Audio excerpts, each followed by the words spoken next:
दोस्तों, 21वीं सदी को महान लोगों की सदी कहा जाता है। इस सदी में ऐसे ऐसे महान लोगों ने जन्म लिया जिन्होंने दुनिया को बदल कर रख दिया, और उन्हीं महान लोगों में एक बब्बन तांत्रिक का नाम भी लिया जाता है।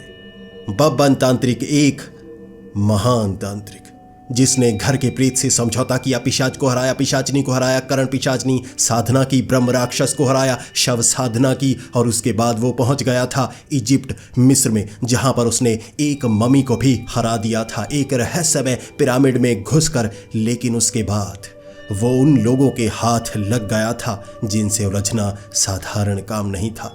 एक तांत्रिक ऐसा कर ही नहीं सकता था, क्योंकि भूतों प्रेतों से मुकाबला करना बब्बन तांत्रिक के लिए आम काम था। लेकिन सीक्रेट सर्विस वालों से उलझना उसे नहीं पता था। बब्बन तांत्रिक और बाबा पूंगा फंस गए थे एक ऐसे जाल में जहां से वो कैसे निकल पाए भी या वहीं पर मारे गए।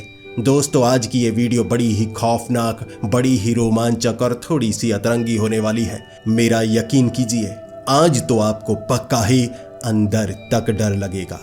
तो हेडफोन लगा लीजिए, कमरे की लाइट्स ऑफ कर लीजिए, क्योंकि ये वक्त हो रहा है डरने का।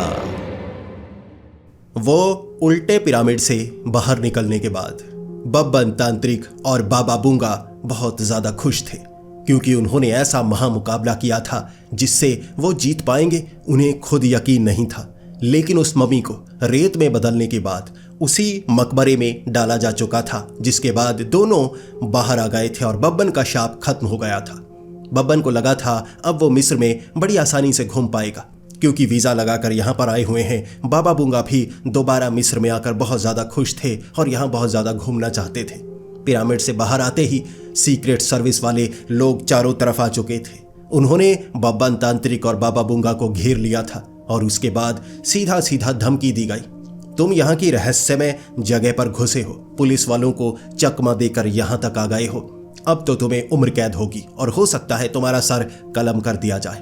बब्बन ने भी कहा था कि मैं जिंदा बचना चाहता हूं। बाबा बूंगा भी पांव पड़ने लगे थे, तो सीक्रेट सर्विस वालों ने एक ऑफर रखी थी। वो 5-7 लोग थे, काले कोट पहने हुए, आंखों पर चश्मा लगाया हुआ, हाईटेक चश्मा था जिसमें कुछ नंबर भी झलक रहे थे। उन्हें पता लग गया था कि अब उन लोगों से बचना बहुत ज्यादा मुश्किल है, तो सौदे को मंजूरी देना उनके लिए आखिरी रास्ता था। वो सीक्रेट सर्विस वालों ने अब बब्बन तांत्रिक और बाबा बूंगा को ये बताया था 7 पिरामिड हैं जो यहाँ पर बहुत ज्यादा मशहूर है। 3 पिरामिड जिसके बारे में सबको पता है, 3 पिरामिड जो कि धरती के अंदर हैं, उल्टे लोगों को उसके बारे में नहीं बताया जाता, सिर्फ खास लोगों को ही उसके बारे में पता है। मशहूर लोग या ऐसे लोग जो रहस्यमय चीजों के बारे में जानकारी रखते हैं, बाकी इस पर यकीन ही नहीं करते। लेकिन जो 7वां पिरामिड है उसके बारे में तो कोई नहीं जानता। उसका नाम लेना भी जैसे अपशगुन माना जाता है। कहा जाता है कि अगर उसका नाम लिया जाए तो घर में बुरी चीजें घुसने लगती हैं। लेकिन वो सीक्रेट सर्विस वालों ने बताया था 7वें पिरामिड को ढूंढा जा सकता है, लेकिन एक ऐसी जगह पर जाना होगा जहां पर कोई भी आम इंसान जाता है तो उसका बचना बहुत ज्यादा मुश्किल हो जाता है। इसी इजिप्ट के रेगिस्तानी खंडहरों में वहां पर मिलते हैं ऐसे प्रेत जिनको पता है कि वो रहस्यमय पिरामिड कहां पर मौजूद है। कई लोगों को वहां पर भेजा गया उसके बारे में जानने के लिए, लेकिन कुछ लोग जिंदा बचे और कुछ लोग बताने लायक नहीं थे। उनके दिमाग का संतुलन बिगड़ चुका था। बब्बन तांत्रिक और बाबा बूंगा को 2 वॉकी टॉकी देकर आगे की तरफ चला दिया गया था। लगभग 30 किलोमीटर वहां रेगिस्तान में चलने के बाद उन्हें वो खंडहर मिलने वाले थे, लेकिन रेगिस्तान में इतना ज्यादा चलना पड़ेगा उन्हें पता नहीं था। 30 किलोमीटर दोनों पहले भी चला करते थे, लेकिन इस बार रेत में चलना कितना मुश्किल होगा उन्हें अब पता लग रहा था। ये रात का वक्त था, सुबह होने वाली थी, अभी अंधेरा था, ठंड बहुत ज्यादा, और उन्होंने धोती पहनी हुई लाल रंग की। ठंड बहुत ज्यादा लग रही थी, ऊपर कई मालाएं पहनी हुई, एक दूसरे से चिपक कर चल रहे थे, जैसे गले से एक दूसरे को लगाकर, बिल्कुल जैसे कोई ऑक्टोपस होती है ना, ऐसे ऐसे ऐसे ऐसे करके चल रहे थे। ठंड के कारण जकड़े जा रहे हैं। और बीच बीच में बाबा बूंगा कहते रेत थोड़ी थोड़ी गर्म लगती है, क्योंकि ऊपर से धूप पड़ती है, रेत गर्म हो जाती है, बाद में रात को ठंडक हो जाती है, तो रेत ऊपर से ठंडी होती है, बीच में गर्म होगी, जल्दी से हम रेत के बीच में घुस जाते हैं। उसके बाद उन्होंने रेत हटाई। रेत को हटाते रहे। बहुत ज़्यादा समय लग रहा था क्योंकि ऊपर वाली जितनी रेत थी ना, रात को वहाँ ठंडक हो जाती है, दिन में गर्मी हो जाती है, तो रेत को हटाते गए। कब तक गर्म रेत निकलती है इंतज़ार करते रहे। तब तक दिन हो गया, ऊपर से सूरज चढ़ गया।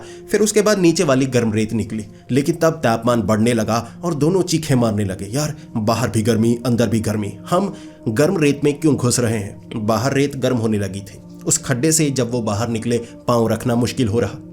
हर तरफ जो रेत थी ना, सूरज की रोशनी के कारण वो भी गर्म हो रही। दोनों बिल्कुल पॉपकॉर्न की तरह टपक टपक कर आगे की तरफ बढ़ रहे थे। उन्होंने वहां पर एक ऐसी बड़ी छिपकली देखी ना, जो अपनी टांगे ऊपर की तरफ करके रेत में बार बार ऐसे ऐसे करती चल रही थी, ताकि बीच बीच में टांगों को हवा लगती रहे, पैरों को, और बीच बीच में गर्मी भी मिलती रहे। दोनों इसी तरह एक दूसरे के कंधे पर हाथ रख के, क्योंकि 4 टांगे हो गई थी, 2 टांगे हवा में करते, फिर 2 टांगे हवा में करते, ऐसे ऐसे करते हुए रेत में दोनों आगे बढ़ रहे। बाबा बूंगा ने बब्बन की तरफ देखकर कहा था, बब्बन तुम्हें देखकर मुझे मेरी जवानी याद आती है। बब्बन ने कहा था, अब भी जवानी में मेरी तरह हैंडसम थे। बाबा बूंगा ने एक चमाट लगाकर कहा था, मैं तुम्हारी सुंदरता की बात नहीं कर रहा जो कि मौजूद नहीं है। मैं बात कर रहा हूं जिस तरह की नादानियां तुम करते हो, वैसी ही नादानियां मैं भी किया करता था। बब्बन ने कहा, मतलब आप ही जवानी में बेवकूफ थे। बाबा बूंगा ने फिर से एक चमाट लगाई थी और कहा था, तुम खुद को बेवकूफ समझते हो। बब्बन ने कहा, जी मेरे गुरु हमेशा मुझे बेवकूफ कहते रहते हैं, लेकिन बेवकूफ कहने में भी एक प्यार का अनुभव होता है। बाबा बूंगा ने कहा था, फिर तो तुम सच में बेवकूफ हो। बब्बन ने कहा था, धन्यवाद। बाबा बूंगा हैरान, हर बार बेइज्जती पर यह धन्यवाद कहता है, कुछ समझता भी नहीं। आखिर इसे समझाए भी तो कोई कैसे समझाए। दोनों ऐसे ऑक्टोपस की तरह चलते चलते 30 किलोमीटर का सफर बिल्कुल धूप में तय करना बहुत मुश्किल भरा था। वॉकी टॉकी थे उनके पास। उन्हें लगा सीक्रेट सर्विस वालों से पानी तो मंगवा ही लेते हैं, हेलीकॉप्टर से पानी आएगा और वहां पर आराम से बैठकर पानी पिएंगे, फिर थोड़ा सा आगे बढ़ेंगे। खंडहरों में शरण लेने के बाद रात के वक्त उन भूतों से उलझेंगे, और भूत तो जैसे अपने जैसे लगते हैं। ये रेगिस्तान पराया पराया सा लगता है, भूत प्रेत हमें अपने लगेंगे, वहां जाकर तो बहुत खुशी होगी। बाबा बूंगा ने भी कहा था, ये बात तुम पहले भी कह सकते थे, आखिर उनसे लिफ्ट ही ले लेते कि खंडहरों तक तो छोड़ दो। वो कैसे सीक्रेट सर्विस वाले हैं, हर चीज सीक्रेट रखे हुए थे। वहीं पिरामिड के पास से बता दिया, ये करो वरना तुम्हें जेल में डाल देंगे, और हमें भेज दिया। ये छोटे वॉकी टॉकी देकर, सैटेलाइट फोन है ना, फोन करते हैं। बब्बा ने हाथ में वो वॉकी टॉकी पकड़ा, जैसे ही बटन दबाया, बोलने की कोशिश की, दूसरे वॉकी टॉकी से आवाज आ रही। बाबा बूंगा ने अपने वॉकी टॉकी से बोलने की कोशिश की, दोनों वॉकी टॉकी से एक दूसरे को आवाज आ रही, लेकिन कहीं और से कोई जवाब नहीं दे रहा। उसके बाद उन्होंने थोड़ा हिलाकर देखा तो एक वॉकी टॉकी खुल गया, छोटी सी चिप लगी हुई थी। यह कोई सैटेलाइट फोन नहीं था, 250 रुपए वाला वॉकी टॉकी था जो छोटी सी दुकान से मिलता है। बब्बन भी कह रहा, कैसे सीक्रेट सर्विस वाले हैं, कैसा सस्ता माल खरीद कर रखते हैं, इनके पास कोई बजट नहीं है। क्या इजिप्ट की सरकार ऐसे सीक्रेट सर्विस वालों को कोई खास बजट नहीं देती। बाबा बूंगा भी कह रहे थे, यानी कि अब इसका कोई फायदा नहीं है। उन्होंने कहा था जब हम वहां पर पहुंच जाए ना तो बता दें, लेकिन बताएंगे कैसे? वॉकी टॉकी से हम एक दूसरे को बताते रहेंगे, किसी और को तो पता लगेगा नहीं। दोनों हक्के बक्के थे, रास्ता कोई नहीं था। तभी बब्बन ने कहा, बाबा बूंगा मेरे पास एक रास्ता है जिससे हम जिंदा बच सकते हैं। प्यास हमें बहुत ज्यादा लगी हुई है, पीने के लिए पानी हमें दूर दूर तक नहीं मिलेगा, ये रेगिस्तान हमें अपने आगोश में ले लेगा और हमारी लाश भी किसी को नहीं मिलेगी। धूल भरी आंधी आती है, कहते हैं लाशें जमीन के अंदर जमींदोज हो जाती हैं।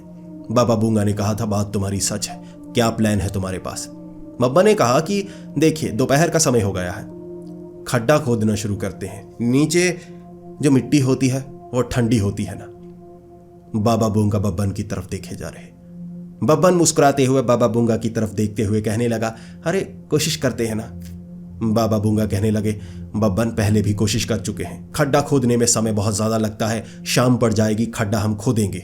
बब्बा ने कहा, तो क्या हुआ, जब शाम पड़ जाएगी तो अच्छा होगा ना, ठंडी ठंडी रेत में आराम से बैठेंगे। बाबा बूंगा ने कहा, जब शाम हो जाएगी तो फिर अंधेरा होगा, फिर ठंड हो जाएगी, गर्म रेत ढूंढने के लिए हमें ऊपर आना होगा, फिर खड्डा खोदेंगे। हमें एक जगह पर जाना है, हम यहाँ खेल खेलने के लिए नहीं बैठे, खड्डा खोदो, ठंड लगी, कभी कुछ, आगे की तरफ बढ़ो। फिर दोनों ने ऐसे एक दूसरे को गले से लगाया और ऑक्टोपस की तरह ऐसे ऐसे करते हुए चलते गए। 30 किलोमीटर का सफर उन्होंने लगभग 3 बजे तय किया था और 3 बजे उन खंडहरों को देखकर वो हैरान थे। ये पुराने जमाने के किसी महल के, किसी किले के खंडहर लग रहे थे। बड़े बड़े पत्थर जैसे इमारतें चारों तरफ बनी हुई, कई जगह खुदाई हो चुकी थी और माना जाता था कि यहाँ पुरातत्व विभाग वाले कई बार खुदाई करके गए, खजाने को ढूंढने की कोशिश वो भी करके गए। सीक्रेट सर्विस वालों ने बहुत सारी कहानियां भी सुनाई थी, जल्दी जल्दी में फिर इन्हें यहाँ पर भेज दिया था। इन खंडहरों में रात को कोई नहीं रुकता। पुरातत्व विभाग वाले जितनी बार भी यहाँ पर आए थे ना, रुकने की कोशिश की। रात को बहुत बुरा जैसे नाच होता है भूतों का, जो लोगों को पागल बना देता है। जब बाबा बूंगा ने यह बात सीक्रेट सर्विस वालों से सुनी थी ना, बाबा बूंगा ने कहा था हम जिंदा बचेंगे। वो सब हंस पड़े थे, उन्होंने कोई जवाब नहीं दिया था। बब्बन तब एक तरफ लघु शंका करने गया था। अब बाबा बूंगा ने बब्बन को उस खंडहर के बीच खड़े होकर कहा, तुम्हें पता है यहां रात को मौत का नंगा नाच होता है। बब्बन मुस्कुराने लगा, ऐसे ऐसे करके, तो रुकते हैं ना? बाबा बूंगा कहने लगे, बब्बन तुम समझ भी रहे हो क्या हो रहा है? यहां भूतों का नाच होता है, मौत का नंगा नाच होता है। बब्बन फिर से ऐसे, अरे तो क्या हुआ, मैंने कभी किसी को नंगा नहीं देखा। कोई बात नहीं, भूतों को देख सकते हैं। उसके बाद बाबा बूंगा इधर उधर पत्थर ढूंढने लगे। बब्बन ने कहा, ये लीजिए पत्थर, आप मेरे सर पर मारेंगे ना? बाबा बूंगा ने कहा, नहीं, एक नहीं, मुझे 2 पत्थर चाहिए। बब्बन ने एक और पत्थर ढूंढा, बाबा बूंगा के हाथ पर रखा। बब्बन सोच रहा था बाबा बूंगा ऐसे कुछ करने वाले होंगे ताकि मुझे दृश्य दिखा पाएं, समझा पाएं जो वो समझाना चाहते हैं, क्योंकि बब्बन शायद सही से समझ नहीं रहा था। बाबा बूंगा ने बब्बन के सर के आसपास पत्थर ऐसे रखे, ऐसे कान के आसपास रगड़ने लगे और अपना सर बब्बन के सर पर मारा। पहली बार बब्बन को महसूस हुआ था कि कोई मजबूती वाला सर उसके सर से टकराया है। बाबा बूंगा का सर भी बहुत मजबूत था। बब्बन ने कहा, मेरे सर को लोहे का टोपा कहा जाता है, मुझे चोट नहीं लगती, लेकिन आपके सर से टकराया हूं तो मुझे भी एहसास हुआ है कोई मजबूत चीज टकराई है। बाबा बूंगा ने इधर उधर देखते हुए कहा, तुम्हें कहा तो है मेरी जवानी भी तुम्हारी जैसी ही निकली है, ज्यादा बात मत करो।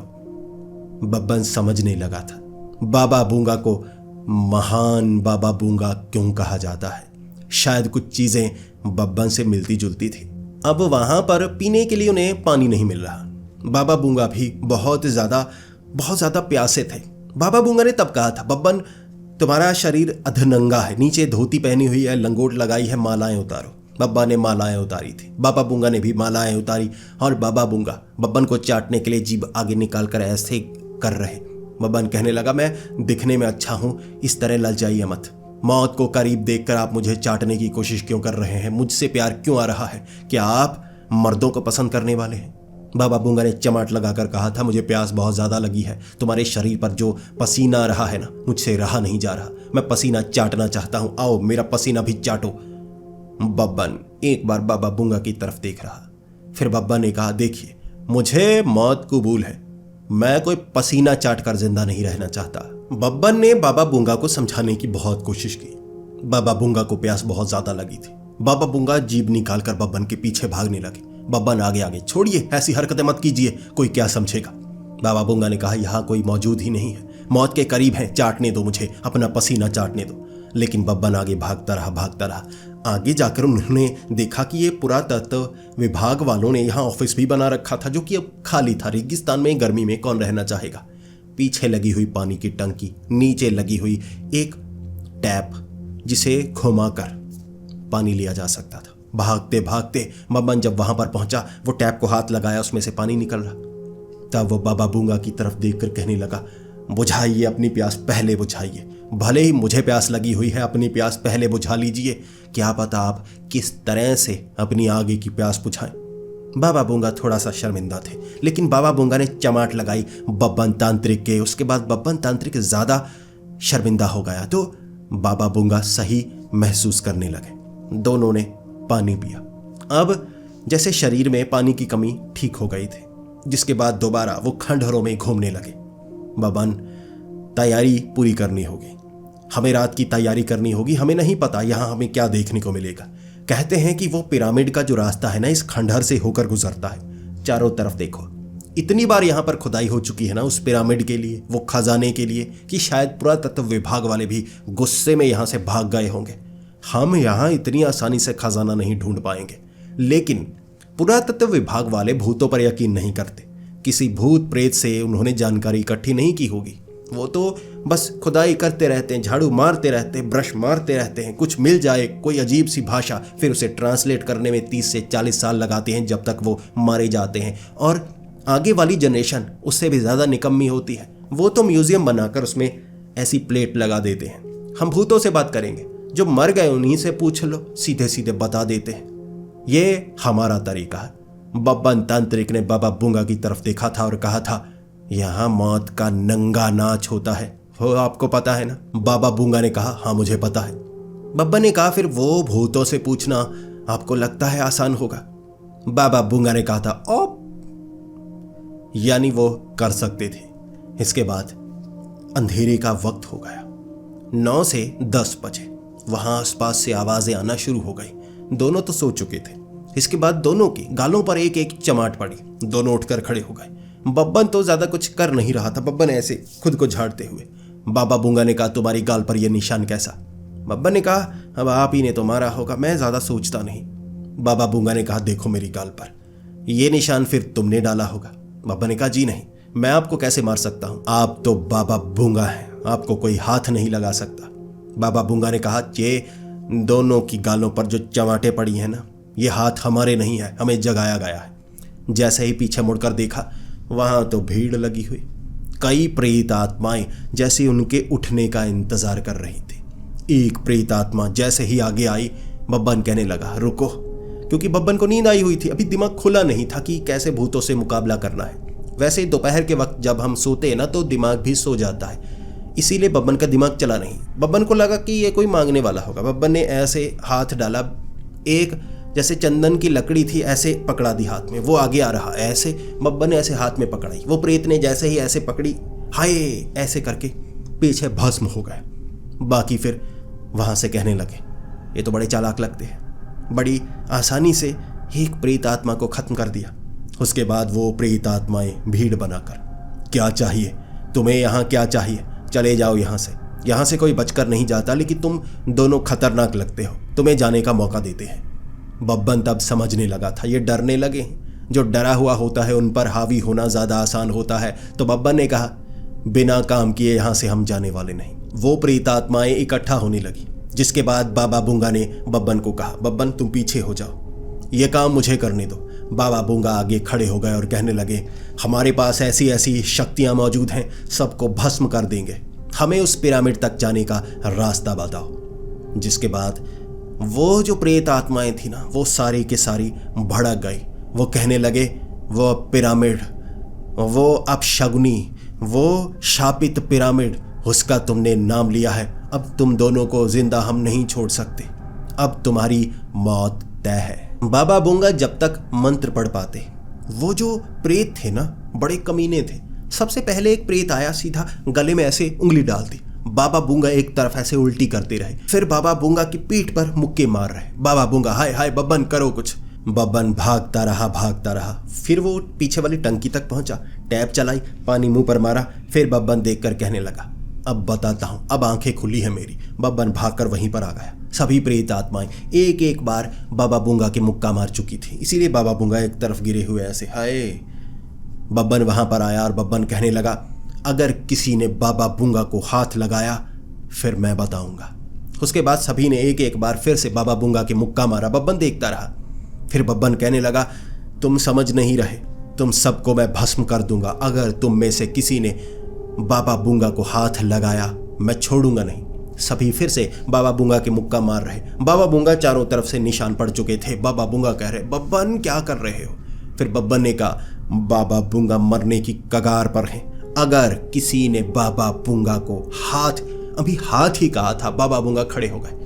बड़े ही चोट बहुत ज्यादा लगी थी। भाग कर आए और कहने लगे, बब्बन छोड़ो, बब्बन की बात मत सुनो, बब्बन की बात मत सुनो।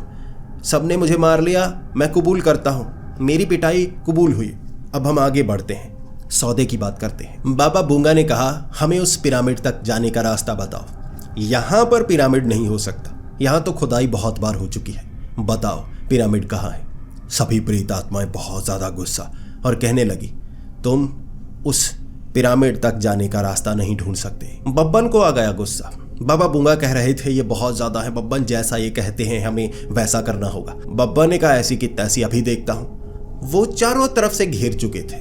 बाबा बूंगा जमीन पर लेट गए। बाबा बूंगा कह रहे ऐसे मारो मुझे, मारो, एक एक मुक्का मार के छोड़ देना, बाकी इसके साथ जो करना है करो। बब्बन ने झोले में हाथ डाले। बब्बन ने ऐसे ऐसे एक एक की तरफ मारने वाला नहीं था मसाले। बब्बन ने ऐसे निकाले, ऐसे घूमने लगा। ऐसे मसाले के बवंडर बनाए ना, वो जितने भी प्रेत आत्माएं थी, भूत प्रेत थे, वो छलांगे लगा रहे और मसालों के बीच भस्म हो रहे। बब्बन इतनी तेजी से वो लहसुन चंदन फैला रहा था, उनकी समझ में कुछ नहीं आया। खंडहर में चीख पुकार मच गई, जिंदा लोगों की नहीं, भूत प्रेत की। वो सभी भागे जा रहे। उसके बाद एक को पकड़ लिया। अब एक ऐसी प्रेतात्मा थी जिसकी पूंछ थी, टांगे नहीं थी, पूंछ थी, मछली की तरह ऐसे ऐसे लहरा रहा। बब्बन ने पूंछ ही पकड़ी। बब्बन कह रहा ये रेगिस्तान में कैसी उड़ने वाली जलपरी है। जलपरी नहीं, जलपरा, बड़ी बड़ी दाढ़ी वाला जलपरा। पूंछ से पकड़ लिया, बाकी तो भागे जा रहे। वो आवाजें लगा रहा कि मुझे तो बचा लो, मुझे तो बचा लो। सब भाग गए। वो कह रहे इन गंजों से कौन भिड़े। एक गंजा तो बड़ा बड़ा अजीब सा है, क्या क्या कर रहा है, कहाँ से ये अजीब अजीब मंत्र से बोल रहा है। क्योंकि वो इजिप्ट के रहने वाले थे, उन्हें हिंदी संस्कृत नहीं आती थी। लेकिन बब्बन ने जो मसाले बनाए थे उन्हें भाषा थोड़े ना आती है। वो तो मंत्रों के साथ काम करने वाले मसाले थे जो उन्हें भस्म कर रहे। उन्होंने पहले कभी ऐसे तांत्रिक देखे ही नहीं थे। बब्बन ने उस मछली की पूंछ पर हल्का सा मसाला लगाया, चीखें निकलनी शुरू हो गई। फिर बब्बन कहने लगा देखो ये मसाला मैं थोड़ा सा गीला करके तुम्हारे मुंह में ठूंस दूंगा, देखो उसके बाद किस तरह से तड़पोगे। ये मारने वाला मसाला नहीं है, ये तड़पाने वाला मसाला है। वो मछली वाला जलपरा कहने लगा क्या चाहिए तुम्हें, तुम क्यों जाना चाहते हो? वो पिरामिड को ढूंढने के लिए, शापित पिरामिड को ढूंढने के लिए। तुम वहां जाकर मारे जाओगे, यहीं से वापिस हो जाओ। बाबा ने कहा बताते हो या मसाला दूं मुंह में? उसने कहा बताता। उसने बताया यहाँ से बिल्कुल सीधा जाना होगा, 45 किलोमीटर का सफर तुम्हें तय करना होगा। वहां पर पहुंचने के बाद तुम्हें एक ऐसा जंगल मिलेगा जो रेगिस्तान के बीच में बना हुआ है, लेकिन कोई आम इंसान उसे देख नहीं सकता। वहां जाकर उसे ढूंढना होगा और उसकी सुरक्षा करते हैं पुराने जमाने के लुटेरे। लगभग 3 से 4 हजार साल पहले यहां पर दुर्रम के लुटेरे रहा करते थे। दुर्रम एक ऐसा महान लुटेरा जो हर जगह लूटपाट किया करता था और कुछ भी छोड़ा नहीं करता था। लेकिन उसकी जिंदगी की सबसे बड़ी गलती, उसने वो 7वें पिरामिड में चोरी करने की कोशिश की। आसपास के इलाके वालों ने उसे रोकने की कोशिश की थी, लेकिन उसने बहुत लोगों को मारा। उसने अपनी सेना लगभग इस युद्ध में गंवा दी, क्योंकि वो पिरामिड को बचाने के लिए लोग अपनी जान तक दांव पर लगा रहे थे। तब दुर्रम ने वो पिरामिड को तो ढूंढ लिया, लेकिन वो अकेला उस पिरामिड के अंदर गया था। कहा जाता था कि वहां सबसे ज्यादा बड़ा, सबसे ज्यादा जरूरी खजाना पड़ा है। जब वो अंदर गया बहुत ज्यादा खुश हो गया था। उसे एक ऐसा खजाना मिला था जिसके बारे में कभी बताया नहीं गया अंदर क्या था, लेकिन वो अंदर ही रहा। उसके बाद उसने वो पिरामिड को गायब कर दिया। वहां से गायब करके रहस्यमय जगह पर जिन्नातों की शक्ति से कैद कर दिया। उस पिरामिड को कोई ढूंढ ना पाए। वो जो लुटेरे थे, उसके सुरक्षाकर्मी कहते हैं वो वहीं पर इंतजार करते रहे कि वो जंगल से बाहर कब आएगा। वो बाहर आया नहीं, ना उसकी प्रेत आत्मा बाहर आई। वहीं पर वो मर गए। और वो लाखों की संख्या में थे जो उस भूतिया जंगल और पिरामिड की सुरक्षा करते हैं। वहां पर किसी को जाने नहीं देते और खास मंत्र से वो जंगल को ढूंढा जा सकता है। बाबा बूंगा ने कहा था बताओ वो मंत्र कौन से हैं। उसने कहा मेरे पास आओ। जैसे ही बाबा बूंगा पास आए थे उस जलपरे के, वो जलपरे ने फिर से एक मुक्का मारा और खुश होने लगा। फिर वो बब्बन की तरफ देखकर कहने लगा तुम तो महान तांत्रिक लगते हो, इसे मुक्का मारने में मजा बहुत आया था, मैंने वैसे ही मारा। बब्बन अब क्या कर सकता था? बब्बन को पता था इसे मारना नहीं है, इससे जानकारी मिल रही है। बाबा बूंगा की तरफ देखकर बब्बन ने कहा था ओ। बाबा बूंगा चुप कर गए थे, क्योंकि शायद बब्बन को कुछ पता लगा था। इसके बाद वो मंत्र उन्होंने जान लिए। 45 किलोमीटर का सफर कैसे तय करना है वो उन्हें पता नहीं था। रात का वक्त था, ठंड बहुत ज्यादा थी। उस जलपरी ने कहा यहां तुम्हें घोड़े मिल जाएंगे। रेगिस्तान में घोड़े बहुत तेजी से भागते हैं और जितनी तेजी से वो भागते हैं तुम अपना सफर और भी आसानी से तय कर सकती हो। पहले वो घोड़े ढूंढने के लिए 150 किलोमीटर शहर में जाएंगे, वहां से घोड़े लेकर फिर वो 40-45 किलोमीटर का सफर, इस तरफ से जो 40-45 है उस तरफ से तो 200 किलोमीटर का होगा, वो तय करें। उस जलपरी ने ये कहा था। बब्बन ने उसके मुंह में वो मसाला ठूस दिया और कहा, जानकारी देने के लिए धन्यवाद। वो गाली तक निकाल नहीं पाया, वहीं पर भस्म हो गया।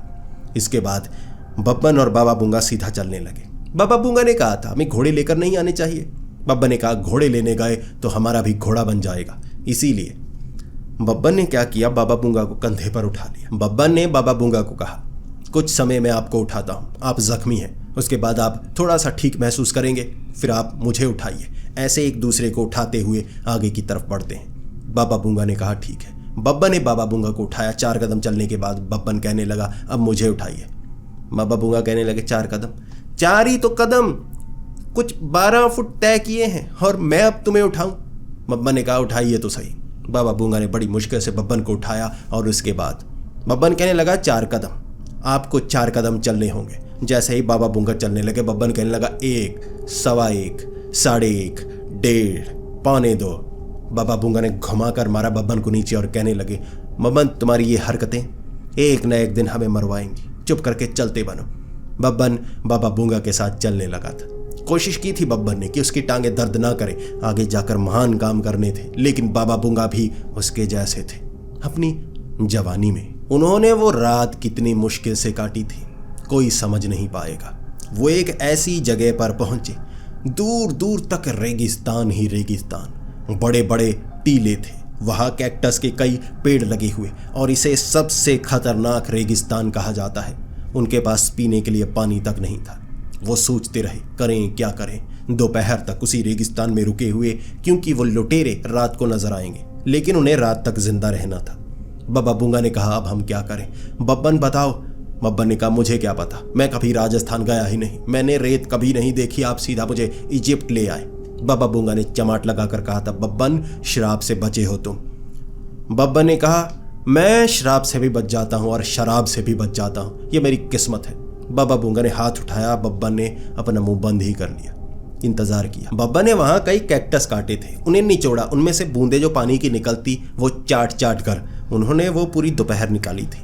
ये बब्बन को करना पड़ा। बब्बन को पता नहीं था कैक्टस में पानी होता है, लेकिन उसे करना पड़ा, क्योंकि बाबा बूंगा जैसे ही बब्बन इधर उधर देखता होता तो बाबा बूंगा उसे पीठ से चाटने लगते। बब्बन समझने लगा था बाबा बूंगा को प्यास बहुत ज्यादा लगी है, क्या पता चाटते चाटते कहां तक चाटने चले जाएं। इसीलिए बब्बन ने अपनी इज्जत को बचाया और बब्बन ने कैक्टस का पानी बाबा बूंगा को पिलाया।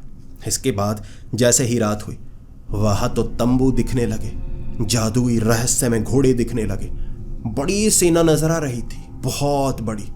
यहां रात काटनी सबसे मुश्किल होती है। वो एक कैक्टस के पीछे छिपे हुए और पीछे से जैसे किसी ने भाला उनकी पीठ के नीचे वाले हिस्से में मारने की कोशिश की और चीखते हुए बाबा बूंगा आगे की तरफ भागे। वहां वो जो लुटेरे थे ना, उनका काम ही लूटपाट था। हजारों साल पहले वो मर चुके हैं, यहां पर अब भी वो मौजूद थे। वो रहस्य में पिरामिड की सुरक्षा करने के लिए उनके सरदार दुर्रम, लुटेरे दुर्रम की सुरक्षा करने के लिए, जो कि मर गया होगा लेकिन प्रेतात्मा तक की सुरक्षा कर रहे थे, वो उन्होंने घेर लिया बाबा बूंगा और बब्बन तांत्रिक को, प्रेत आत्माएं घोड़ों पर। जिसके बाद वो कहने लगे, अब तुम्हें मरना होगा, तुम यहां तक कैसे आ गए? यहां रात को कोई नहीं बचता, क्या करने आए हो? चले जाओ या मौत को कबूल करो। बब्बन ने कहा, हम उस पिरामिड तक पहुंचने के लिए आए हैं, हमें पिरामिड तक जाने का मौका दो। सब लुटेरे कहने लगे, मारो इन्हें तो पिरामिड के बारे में पता लग गया। वहां ज्यादातर लोग जो भटक कर आते थे ना, उन्हें पिरामिड के बारे में नहीं पता होता था।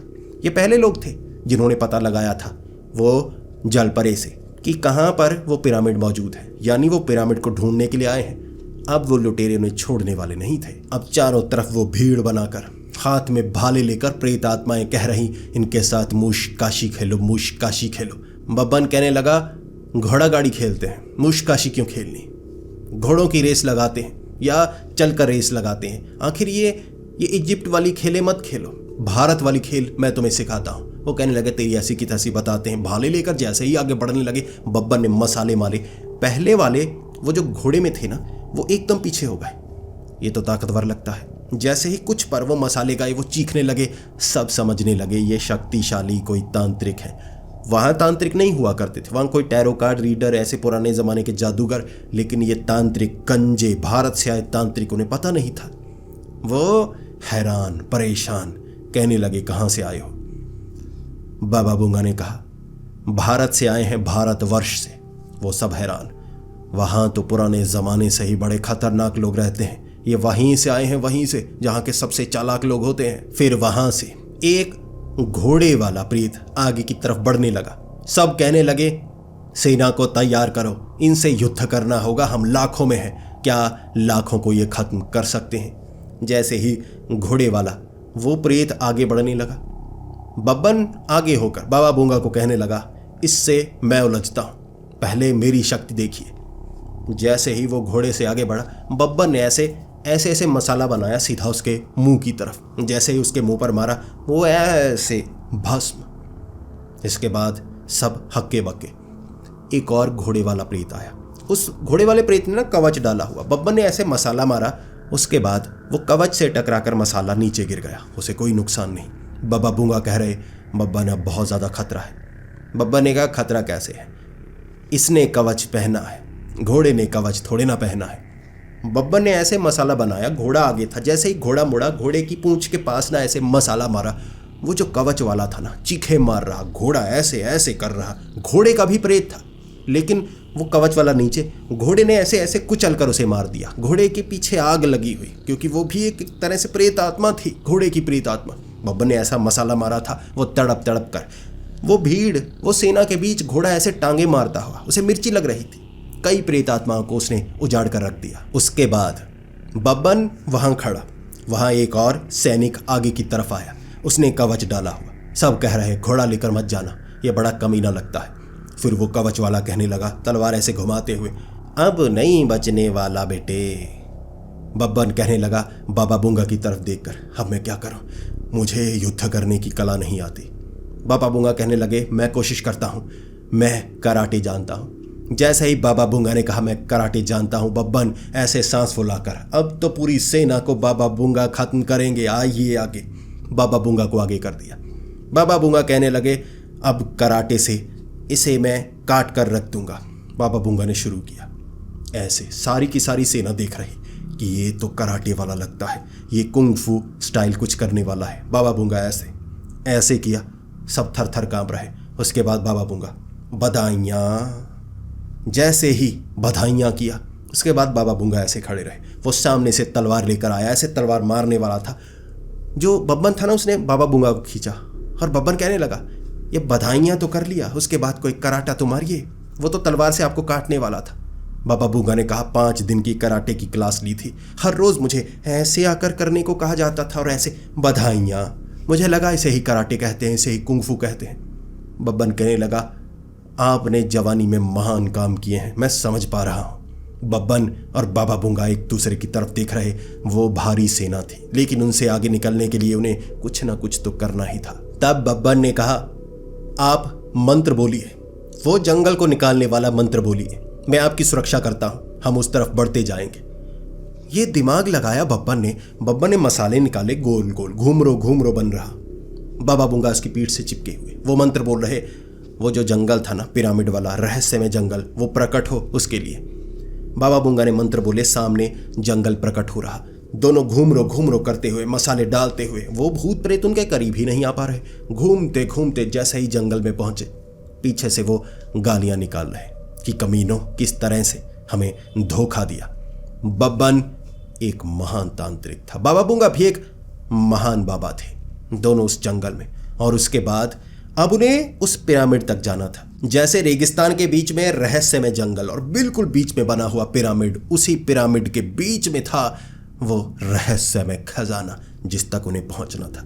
जैसे ही वो पिरामिड के अंदर पहुंचते, हमेशा के लिए ये पिरामिड यहाँ पर रहस्यमय तरीके से आ जाता, बस मंत्र बोलने पर अब कोई भी वहाँ पर जा पाता। जैसे ही वो आगे बढ़ने लगे, आगे अजीब सा नीचे खड्डा, उसके नीचे लावा, ऊपर पत्थर जैसे हवा में तैर रहे, दोनों तरफ पत्थर। बाबा बूंगा ने बब्बन को कहा, बब्बन ये एक पहेली है, हम इस तरफ पांव रखेंगे तो ये पत्थर नीचे गिर जाएगा, हो सकता है इस तरफ वाला गिरे, यानी हम दोनों तरफ से किसी एक पर ही पैर रख सकते हैं। जिस पर हम पैर रखेंगे, अगर वो नीचे गिरा तो हम मारे जाएंगे। बब्बन ने कहा हम पीछे भी आ जाएंगे। बाबा बूंगा ने चमाट लगाकर कहा था, अगर इतनी रहस्यमय चीज बनाई है तुम्हें लगता है इतनी आसानी से बचा जा सकता है? बब्बन ने कहा फिर क्या करें? बाबा बूंगा ने कहा एक तरीका है, हम अगर दोनों पर पैर रखें तो क्या होगा? बब्बन ने कहा अगर दोनों पर पैर रखेंगे हो सकता है दोनों पत्थर नीचे गिर जाएं। बाबा बूंगा के पास भी कोई जवाब नहीं, बब्बन के पास भी कोई जवाब नहीं। तभी उन्होंने एक प्रेतात्मा को बाहर से खींचा, मंत्रों से काबू करके उसे आगे चलने पर मजबूर कर दिया। जैसे ही उसने एक पर पैर रखा वो वाला पत्थर नीचे नहीं गिरा, दूसरा पत्थर नीचे गिर गया। अगले कदम पर जब उन्होंने पैर रखा तो वो वाला पत्थर नीचे गिरा। वो प्रेतात्मा लावे में, वो ऊपर छलांग लगाकर बचने की कोशिश कर रहे, लावा ऐसे हाथ बनकर आया, खींच लिया नीचे। बब्बन बाबा बूंगा की तरफ देख रहा, बाबा बूंगा बब्बन की तरफ देख रहे। दोनों कहने लगे अब आगे कैसे बढ़े? बब्बन ने कहा एक तरीका है। बब्बन ने पास की लकड़ियां ली, एक बड़ी कश्ती बना ली, बड़ी कश्ती। बाबा बूंगा कह रहे कश्ती क्यों बनाई है? बब्बन ने कहा यही तरीका सबसे उपयुक्त लगा मुझे। बब्बन वो पत्थरों के ऊपर दोनों तरफ चप्पू मारकर, अब वो जो पत्थर थे ना कभी ऐसे गिरने की कोशिश करते, अब कश्ती इतनी बड़ी बनाई थी, एक पत्थर गिरता इधर का गिरता, कश्ती उसके ऊपर, नीचे से हाथ निकल रहे, ऐसे ऐसे कर रहे, हम कुछ कर भी नहीं पा रहे। अब वो पत्थरों के ऊपर दोनों तरफ दोनों टांगे दोनों ने ऐसे रखी हुई, अब दोनों ऐसे चप्पू चलाते चलाते वो पत्थरों के ऊपर से निकल गए। वो पत्थर भी ऐसे कांप रहे जैसे वो रहस्य में जो पहेली थी ना वो गुस्से में हो। जैसे ही उन्होंने पार किया पीछे से लावा गाया, आगे वो पहुंचे, आगे एक सुरंग, ऐसे उन्होंने कुछ उसके अंदर फेंका, दोनों तरफ से ऐसे तीर निकले, इतनी तेजी से तीर निकले कि अगर वो भागने की कोशिश भी करे ना बच नहीं सकते थे। एक पेड़ से नारियल तोड़कर उन्होंने फेंका, वो नारियल जैसे ही आगे गया दोनों तरफ से टक टक टक टक टक, जहां वो नीचे गिरा उसके ऊपर लगभग 25 तीर लग चुके थे। बाबा बूंगा ने बब्बन की तरफ देखा और कहा क्या हम बिना छेद किए आगे बढ़ सकते हैं? बब्बन ने कहा छेद करवा के भी आगे बढ़ सकते हैं लेकिन उन्हें जिंदा नहीं कहा जा सकता। फिर बाबा बूंगा कहने लगे चलो वापस चलते हैं, ये चीज़ हम नहीं कर पाएंगे। बब्बन ने कहा देखिए तो सही। बब्बन ने वही कश्ती उल्टी कर ली, नीचे रखे खुद को, ऐसे सांप की तरह जा रहे ऊपर कश्ती, तीर दोनों तरफ से टक टक टक टक, अब पूरी की पूरी तीर की कश्ती बन गई। वहां से गुफा पार की उन्होंने, सामने वो पिरामिड था। जैसे ही पिरामिड के करीब गए वो शक्तिशाली प्रेतात्मा दुर्रम, लुटेरा दुर्रम, जो कहते हैं लाखों लोगों की सेना के साथ जहां पर हमला किया करता था, लूटपाट किया करता, किसी को जिंदा नहीं छोड़ा करता था, इस पिरामिड में आकर उसे एक ऐसा खजाना मिला जिसके बाद वो बाहर जाना ही नहीं चाहता था। उसने रहस्यमय तरीके से कैद कर लिया। कहते हैं ये एक ऐसी महान लूट थी जिसके बाद दुर्रम को महान कहा जाने लगा। ऐसा खजाना जिसे कोई लूट नहीं सकता था उसने लूटा था। दुर्रम की प्रेतात्मा सामने, जो यहाँ आया है उसे मैं जिंदा नहीं छोड़ूंगा, सच बाहर नहीं जाना चाहिए। ये खजाना क्या है, कैसा है, यहाँ से बाहर ये नहीं जाना चाहिए। बब्बन और बाबा बूंगा अपनी शक्तियों का इस्तेमाल कर रहे। बाबा बूंगा फिर से ऐसे बधाइयाँ ऐसे खड़े हो गए। उसके बाद बब्बन आगे अपने मंत्र बोल रहा। सामने से वो लुटेरा था, लूटपाट करना जानता था, आसपास से लूट कर पत्थर मार रहा, दोनों की तरफ सर पर टक, छाती पर टक। सामने से आता बब्बन ऐसे मसाले उड़ाता, वो पीछे हो जाता। उसे पता था ऐसे तांत्रिकों से कैसे उलझा जाता है। अपने जमाने का महान लुटेरा था वो। मुकाबला तगड़ा हो रहा, शक्तियों का प्रदर्शन कर रहे दोनों। वो बड़े आकार में आ जाता, मारने की कोशिश करता। हजारों साल पुरानी प्रेतात्मा बहुत शक्तिशाली हो चुकी थी, लेकिन दुर्रम लुटेरा बहुत शक्तिशाली। उसने धक्का देकर दोनों को पीछे गिरा दिया। मसाले वगैरह सब खत्म हो चुके थे, कोई रास्ता नहीं था। फिर वो मारने लगा और बब्बन ने कहा रुको, मेरी आखिरी ख्वाहिश तो पूरी कर दो। उसने कहा कोई बेवकूफ़ी मत करना, तुम बचने वाले नहीं, चालाकी मत दिखाना। बब्बन ने कहा बस आखिरी बार, मेरे झोले में छोटी सी चीज़ है, मुझे खिला दो। मैं मरने से पहले वो खाना चाहता था, मेरे हाथ काम नहीं कर रहे, देखो मैं थक गया हूँ। उसने कहा ठीक है। उसने झोले में हाथ डाला, जैसे ही बाहर निकाला वहाँ पर एक चंदन लहसुन का मिश्रण ऐसे पत्थर की तरह बनाया हुआ। उसने ऐसे निकाला, ऐसे हाथ से आग निकलने लगी, ऐसे पूरे जिसमें आग लगने लगी। और वो कहने लगा कमीने टकले कौन है तू? बाबा बूंगा ने जवाब दिया था बब्बन तांत्रिक, नाम याद रखना। वो भस्म हो गया। फिर दोनों चलकर उस पिरामिड के अंदर उन्होंने जैसे ही पैर रखा, ऊपर से हेलीकॉप्टर की आवाज़ आने लगी। वहां पर 2 हेलीकॉप्टर आए थे, वो सीक्रेट सर्विस वाले। जैसे ही हेलीकॉप्टर से नीचे उतरे वो कहने लगे इन्हें मार दो, ये राज किसी को पता नहीं लगना चाहिए। तभी पीछे से बड़ी बड़ी गाड़ियां आ गई। सेना वाले, इजिप्ट की सेना वहां पर पहुंच चुकी थी। उन्होंने वो सीक्रेट सर्विस वालों को पकड़ लिया।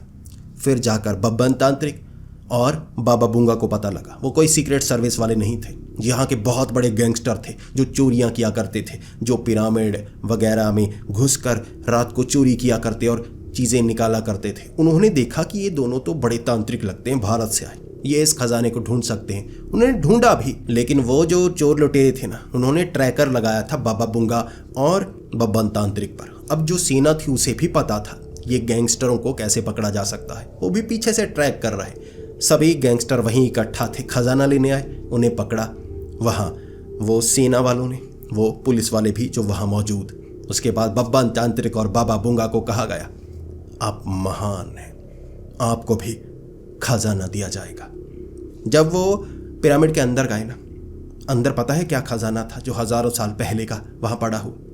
बड़े बड़े काले रंग के पत्थर, भरा पड़ा था वो कमरा, पुराने ज़माने का खजाना, शिलाजीत। हिमालय के शिलाजीत को वहाँ पिरामिड के अंदर रखा गया था मर्दाना शक्ति बढ़ाने के लिए। जब दुर्रम यहाँ पहुँचा था ना, अपनी सेना गंवाने के बाद इतनी ज़्यादा, तब उसने देखा कि यहाँ आकर उसे मिला क्या? शिलाजीत के पत्थर। मर्दाना ताकत बढ़ाकर वो क्या करता? उम्र उसकी 80 साल हो चुकी थी, वो तो मरने की कगार पर था। बहुत रोया था, रो रो कर मरा, बाहर जाने की हिम्मत नहीं हुई, इतना शर्मिंदा था। उसकी सेना बाहर प्रेत आत्मा बन गई। इस तरह से ये राज ही रह गया था। लेकिन वहाँ की सेना ने इस राज को गुप्त रखा ताकि वो भी शर्मिंदा ना हो कि दुर्रम, लुटेरा दुर्रम, जिसकी कहानियाँ सुनाई जाती हैं, शिलाजीत के पत्थरों के लिए जान गंवाई थी उसने। ये शर्मिंदगी वाली बात थी, इसीलिए ये बात को वहीं पर दफन किया गया। 1-1 किलो शिलाजीत झोले में डाल कर दिया गया था बाबा बूंगा और बब्बन तांत्रिक को, जो वो रास्ते में फेंक कर वहाँ से निकल आए थे। क्या करते, भारत में तो बहुत सस्ता मिलता है। मर्दाना शक्ति बढ़ाने के लिए ऐसे शिलाजीत की उन्हें क्या ज़रूरत थी? इसीलिए वो जब भारत पहुँचे, बाबा बूंगा गुरु तांत्रिक को देख कर रोने लगे थे, गले से लगाकर बहुत ज़्यादा रोए थे। बब्बन तांत्रिक एक तरफ खड़ा हुआ, मुझे भी गले से लगा लीजिए, मैं बचकर आया। गुरु तांत्रिक ने चमाट लगाकर कहा था, बब्बन, मैं तुम्हारे बारे में जानता हूँ। बाबा बूंगा, आप बच गए, आपको कुछ नहीं हुआ। बाबा बूंगा ने नजरें झुकाकर कहा, अब क्या ही बताऊं वहां क्या क्या हुआ, रहने ही दो। बाबा बूंगा अपने डेरे पर चले गए थे। बब्बन गुरु तांत्रिक को गले से लगाकर जैसे ये बताना चाहता था कितनी मुश्किलों से उसने पार पाई है। गुरु तांत्रिक को वो देखना चाहता था। वो भी चाहता था कि गुरु तांत्रिक वहाँ उस पिरामिड में मम्मी से मिल पाते। गुरु तांत्रिक ने पत्थर ढूंढ कर मारा था कि मुझे वहाँ ले जाना चाहता था। बब्बन ने कहा, मुझे आखिरी समय में आपकी याद आ रही थी, जैसे ट्रेन में याद आई थी। जब गुरु तांत्रिक और बब्बन तांत्रिक शमशान घाट में पहुंची थी, वहाँ पहले से भीड़ लगी हुई थी। दोनों हैरान हो गए, इतनी ज़्यादा भीड़ क्यों है? लोगों ने दोनों को बताया था, एक भूतिया गांव में एक बच्ची पर किसी ने वशीकरण कर दिया है। बड़े बड़े तांत्रिक, बड़े बड़े बाबा वहां पर आकर गए, कुछ नहीं कर पाए। सुना है बब्बन तांत्रिक के बारे में, क्या बब्बन तांत्रिक मदद करेगा? गुरु तांत्रिक ने बब्बन की तरफ देखते हुए कहा था, बब्बन, क्या तुम ये काम करना चाहोगे? बब्बन ने गुरु तांत्रिक की तरफ देखकर कहा था, करना चाहूंगा, लेकिन अगर आप साथ चलें। गुरु तांत्रिक ऐसे दांतों को चबाते हुए, पत्थर ढूंढते हुए, बब्बन, इतनी भीड़ के सामने ऐसे बात मत करो, जाकर इनकी मदद करो। बब्बन ने उस भीड़ को कहा था, हम दोनों आने को तैयार हैं। गुरु तांत्रिक ने हामी भर दी है। भीड़ वहां से चल पड़ी थी और दोनों अब एक ऐसे भूतिया गांव में जाने वाले थे जहां एक बच्ची पर वशीकरण किया गया है, उसे काबू में किया गया है, शैतानी रूह को उसमें डाला गया है। क्या दोनों मिलकर उसे बचा पाएंगे? भीड़ के जाने के बाद गुरु तांत्रिक ने पत्थरों से बहुत पिटाई की थी बब्बन की, लेकिन अब जबान दे दी थी तो जाना ही था। तो दोस्तों, क्या भूतिया गांव में जाकर गुरु तांत्रिक और बब्बन तांत्रिक उस बच्ची को बचा पाएंगे? क्या वो साधारण बच्ची जिसके अंदर एक साधारण रूह है, काम आसान होगा या खौफनाक और भयानक होगा? दोस्तों, आने वाला एपिसोड बड़ा ही रोमांचक होने वाला है। गुरु तांत्रिक और बब्बन तांत्रिक की जोड़ी इस बार क्या करेगी, देखकर मजा आएगा। अगर आपको यह वीडियो पसंद आई है क्योंकि मैंने ये वीडियो बहुत लंबी बनाई है आपकी रिक्वेस्ट पर। मैं इसे 2 पार्ट में भी बना सकता था, लेकिन एक ही पार्ट एक ही बार में अपलोड कर रहा हूँ। तो प्लीज़ इस वीडियो को लाइक ज़रूर करो, कमेंट ज़रूर करो। यार इतनी वीडियो के व्यूज़ आते हैं, लाइक इतने कम क्यों आते हैं भाई? पूरी वीडियो देख ली, लाइक तो बनता है। तो प्लीज़ लाइक ज़रूर करें। तो मिलते हैं अगली वीडियो में, तब तक के लिए डरते रहें।